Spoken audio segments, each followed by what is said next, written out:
Buenos días. Este domingo vamos a continuar hablando acerca de todo sobre el reino, desde aquí, desde la iglesia en mi casa.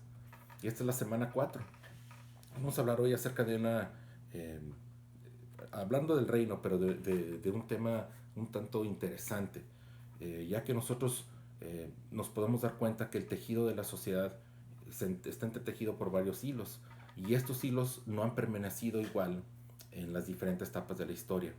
En cambio, cada nación, cultura o imperio han tenido diferentes expectativas para que los humanos sean partes funcionales de su sociedad.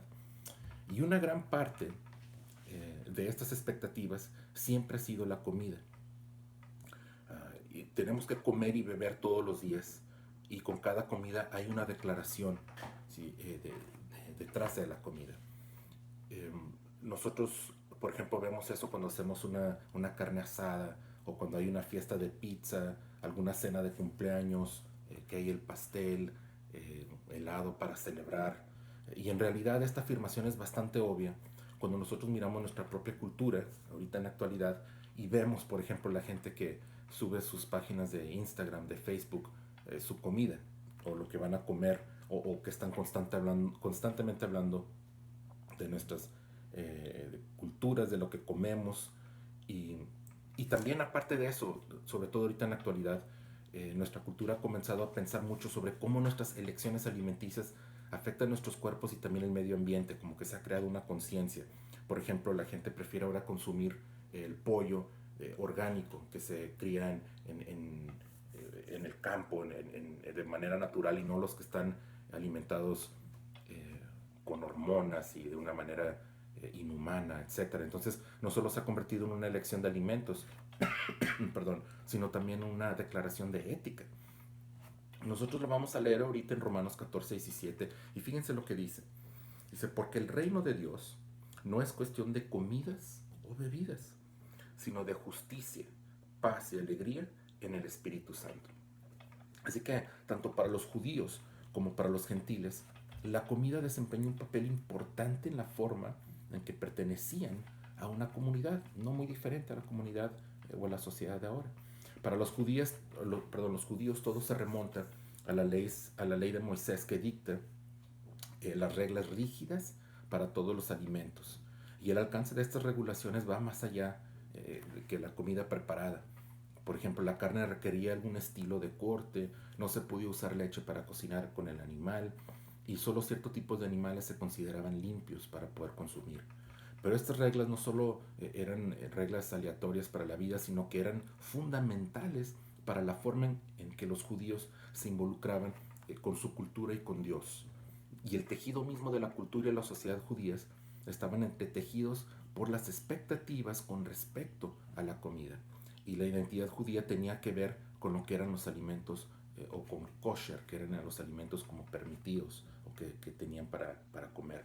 Y por otro lado también los gentiles, su sociedad también fue entretejida, basada en la comida. Y aunque no se trataba de lo que no se podía comer, sino de cómo se usaba la comida era gran parte importante para esta sociedad. Y esta comida, por ejemplo, era importante porque eran los sacrificios que daban a los dioses paganos, ofrecían comida. De hecho, la mayoría de la carne que tal vez se encontraba en el mercado probablemente se habría utilizado como un sacrificio previo. Así que estas dos tradiciones chocan cuando el reino de Dios se vive en la iglesia, cuando la iglesia comienza a expandirse sobre el mundo conocido. Y Jesús pasó mucho tiempo hablando sobre lo que Dios está haciendo para construir una base para el reino.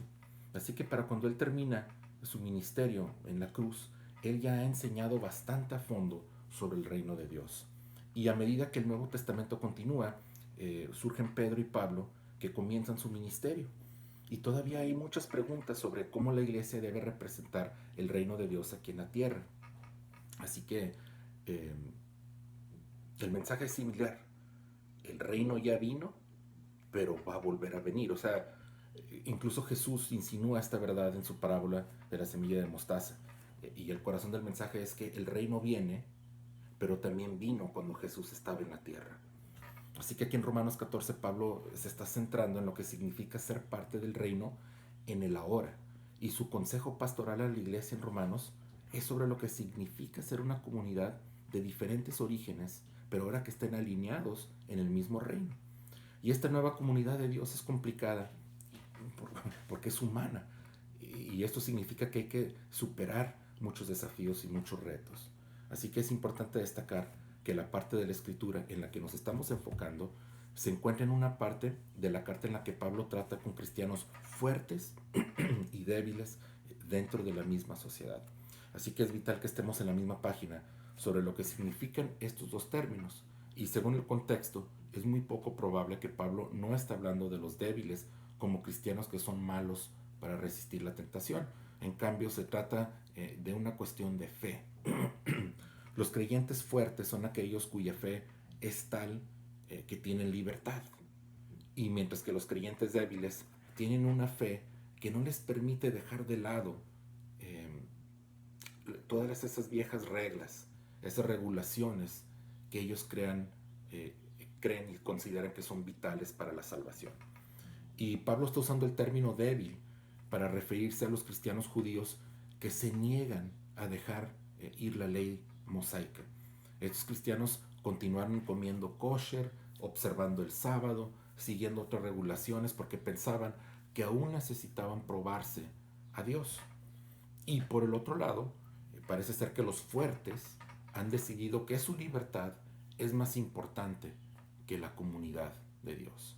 Así que este es el corazón del mensaje en Romanos 14:17. Pablo está usando el sarcasmo para comunicar una verdad profunda. Es obvio que tu libertad para comer o beber lo que quieras no es más importante que el reino de Dios.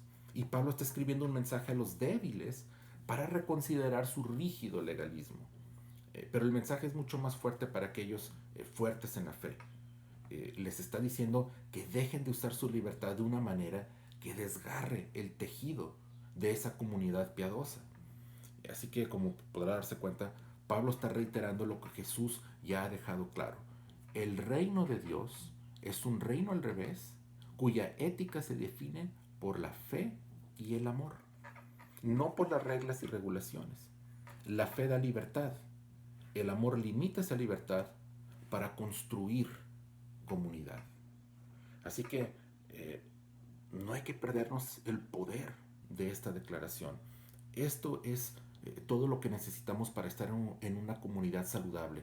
Pablo está suplicando a su audiencia que elimine las pequeñas diferencias, que deje de lado las pequeñas regulaciones y se concentren en lo esencial.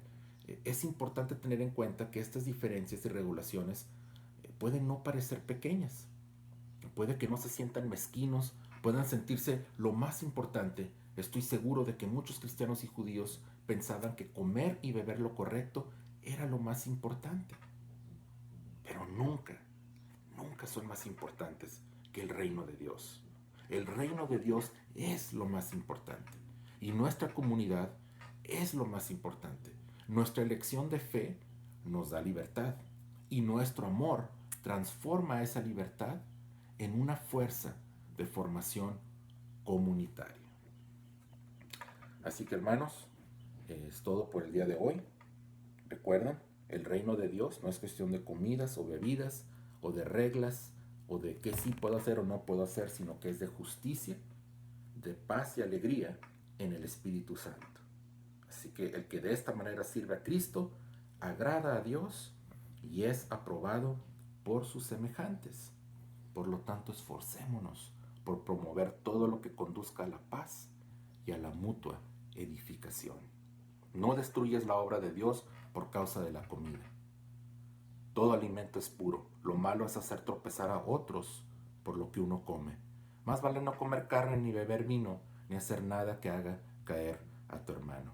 Así que la convicción que tengas tú al respecto, manténla como algo entre Dios y tú. Dichoso aquel a quien su conciencia no lo acusa por lo que hace, pero el que tiene dudas en cuanto a lo que come, se condena, porque no lo hace por convicción, y todo lo que no se hace por convicción es pecado. Así que Dios me los bendiga en esta mañana, tengamos nuestras prioridades cimentadas en este reino al revés, el reino de Dios. Amén. Nos vemos aquí, en la misma hora, el mismo canal, la semana que entra. Dios los bendiga.